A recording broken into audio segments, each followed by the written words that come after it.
who are giving speeches after a while, you might get a rhythm, and as as day-to-day things come, you get ideas for topics to speak about.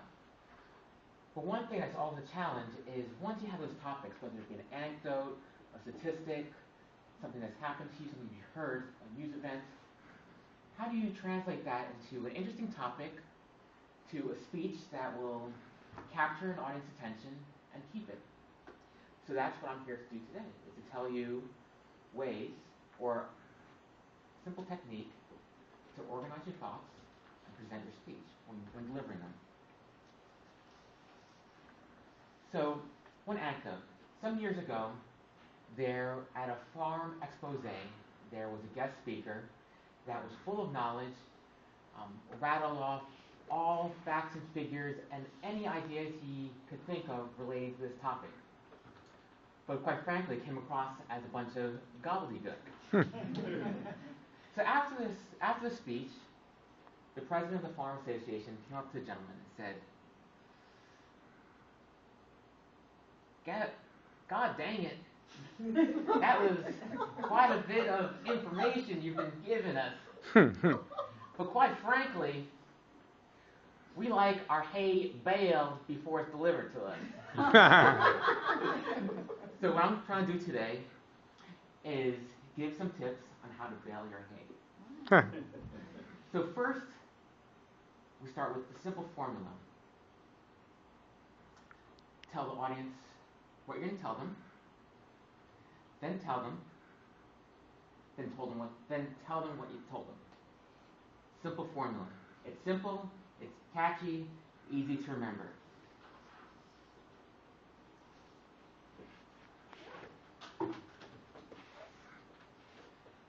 So first, organizing your thoughts. First, we start with the introduction. This is the part where you tell them what you're going to tell them. So, attention spans are short. So we have approximately no more than 120 seconds, and quite frankly, for 5 to 7 minute speeches, shorter than this, to deliver our introduction. To catch the audience's attention and tell them what you're going to tell them. So you have to present yourself as an authority of the subject, and then briefly inform the audience what you'll be talking about. Next, tell them. So you do this once you've established what you're going to talk about. You submit your main ideas and points, typically 3 to 5. Once again, for our typical 5 to 7 minute speeches, we typically only have time for 3 main points. And then for each of these points, you give supporting material, whether it be anecdotes, statistics, details about it. And finally, your conclusion. This is where you wrap it up, you summarize what you've said throughout your speech, and then you present a call to action. So, how do you get started? We may find it tempting to try to say, I'm going to talk about this topic, start from the beginning, what's going to be my catchy topic, what's going to be my catchy phrase, going to catch the audience, and try to sequentially build your speech. I think much easier technique is to begin in the middle. So first, you want to list your key points, list what you're going to talk about, items, the 3 to 5 supporting items, list them out.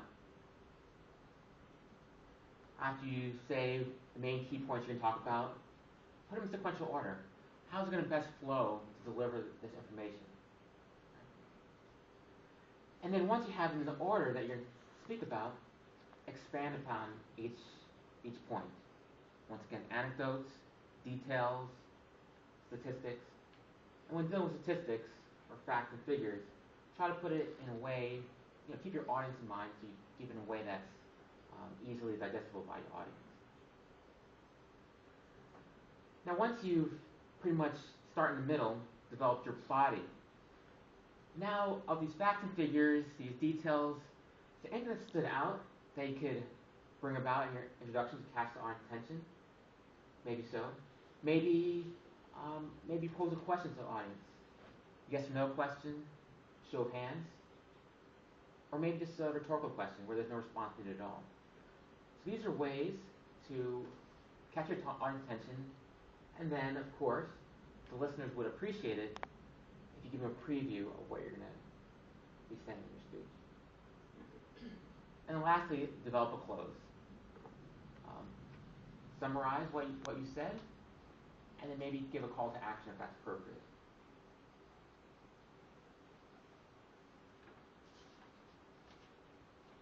So organize your speech.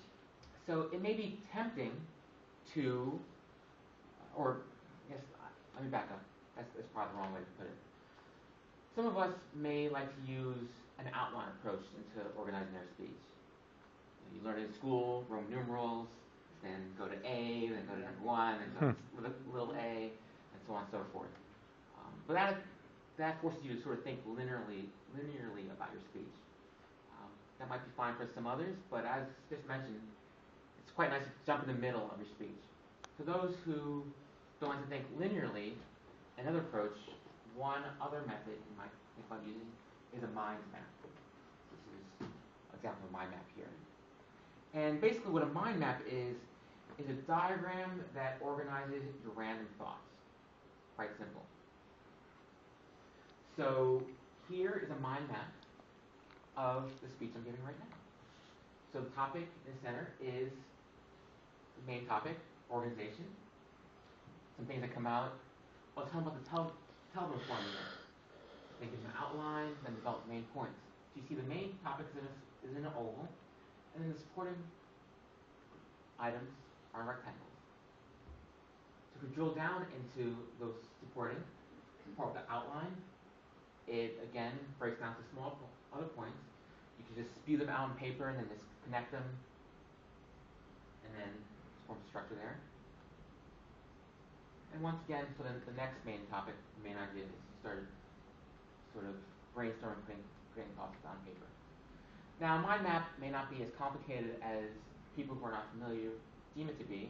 Many of us have done some form of mind mapping, maybe without even knowing it.